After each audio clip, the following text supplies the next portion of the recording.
नमस्कार। आज का विषय है साधना के 3 स्तर कौन कौन से हैं। तो साधना के 3 स्तर हैं: शाक्त साधना, वैष्णवीय साधना और शिव साधना। ये साधना के 3 स्तर हैं और साधक को इन 3 स्तरों से होकर के गुजरना होता है। तो पहला स्तर जो है वो शाक्त साधना है। शाक्त साधना क्या है?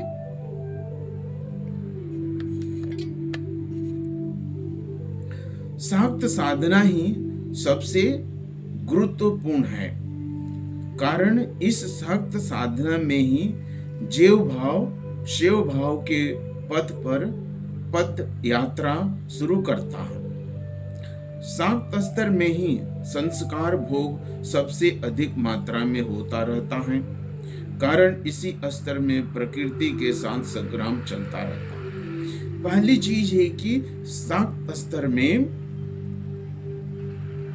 संस्कार भोग सबसे अधिक होता है, यानी कि साधक अपने कर्मों का भोग करता है।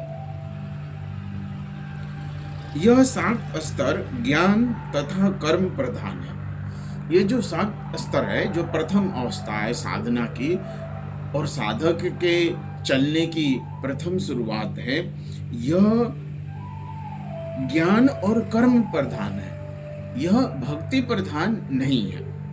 पहली चीज है, इसको अच्छी तरह से समझने कि जो साधना का पहला स्तर शुरुआत होता है वह ज्ञान और कर्म, उसमें प्रधानता रहती है। ज्ञान और कर्म की प्रधानता रहती है, भक्ति प्रधान नहीं है। यहाँ पर ज्ञान से उसने जाना है कि उसका दुख कष्ट सब कुछ पूर्वकृत कर्मों के प्रतिफलन है, अर्थात वह यह मान करके चले साधक कि जो कुछ भी मेरे साथ घटित हो रहा है, वह सुख है, वह दुख है, वह मेरे पूर्व कर्मों का ही फल है। तो इसको लेकर के वह खुशी खुशी अपने दुख को कष्टों को सह ले।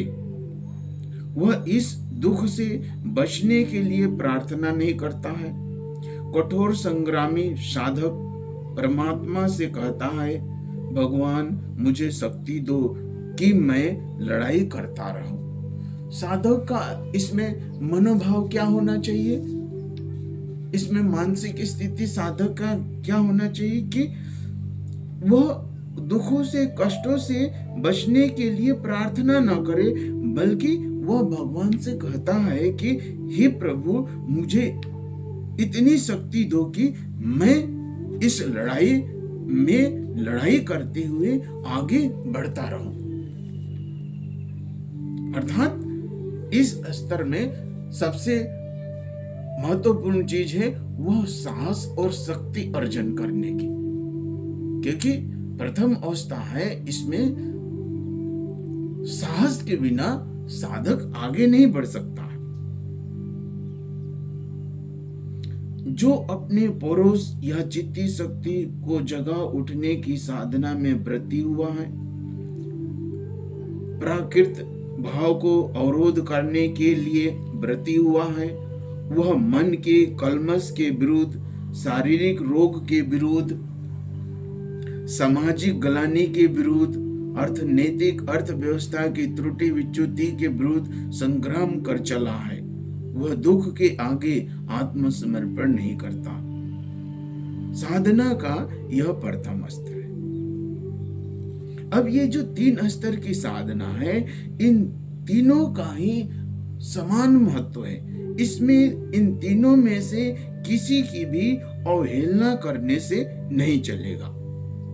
शाक्त स्तर भी उतना ही महत्वपूर्ण है, वैष्णवीय स्तर उतना ही महत्वपूर्ण है और शिव स्तर भी उतना ही महत्वपूर्ण है, क्योंकि एक एक साधना की ये एक एक सीढ़ियां हैं। लेकिन शाक्त स्तर महत्वपूर्ण है क्योंकि इसमें संस्कार भोग अधिक होता है और साधक को इसमें मानसिक बल चाहिए, साहस चाहिए, तभी वो आगे वैष्णव अवस्था में जा सकता है। नहीं तो शाक्त अवस्था में उसे टूटने का भाव रहता है, टूटने के खतरा रहता है। अब देखें कि वैष्णव अवस्था क्या है। वैष्णव स्तर का भाव अन्य प्रकार का है, अर्थात शाक्त स्तर से वैष्णव स्तर का भाव अलग सा है। जागतिक समस्त बाधा विपत्ति, सारे शत्रु मित्र ही सब उसके भावलोक के अंदर आ जाते हैं। अब उसका साधक का मन बड़ा हो जाता है, विशाल हो जाता है और उसके अंदर सब कुछ आ जाता है। सुख और दुख से वो फिर अलग रूप में नहीं देखता है। वह तब देखेगा कि यह सारा विश्व ब्रह्मांड एक अखंड लीला रस है, यह सारा प्रभु का ही है। यह सारा प्रभु का ही लीला है। इस रूप में साधक देखता है इस चीज को। यह जगत उसके पुरुष और प्रकृति का मिलित रूप है। इस वैष्णवीय स्तर में कर्म और भक्ति की प्रधानता है। पहले में ज्ञान और कर्म की, शाक्त स्तर में ज्ञान और कर्म की प्रधानता थी। यहां पर भाव की प्रधानता है। इस वैष्णव स्तर में कर्म और भक्ति की प्रधानता है। यहां पर कर्म और भक्ति आ गई। इस वैष्णव स्तर में साध्य साधना है, रस साधना है। ब्रह्म चक्र की परिधि के ऊपर जो बिंदु रूप में स्थित हैं वही साधक हैं। अपनी जगह स्थिर है। साधक का मतलब दुख और सुख से विचलित नहीं होना, परिस्थितियों के परिवर्तन से विचलित नहीं होना, वही साधक है। वह अपनी साधना रूपी व्यासार्ध के द्वारा पुरुषोत्तम रूपी केंद्र के साथ जुड़ा होता है। केंद्र उसका साध्य है और जो व्यासार्ध लोगों के ऊपर से चला गया है वही है रूप सागर, रसामृत सिंधु है। अर्थात साधक का उद्देश्य है यहाँ परम पद की प्राप्ति। केवल परमेश्वर ही, प्रभु ही उसका उद्देश्य है। इसमें साधक केवल संस्कार मूलक कर्म का फल ही भोगता है। जो उसके पूर्व कर्म है उसी का ही फल भोगता है वो। इस वैष्णव स्तर में ज्ञान की प्रधानता नहीं दिया गया है, अर्थात इसमें ज्ञान की प्रधानता नहीं है, इसमें कर्म और भक्ति की प्रधानता है।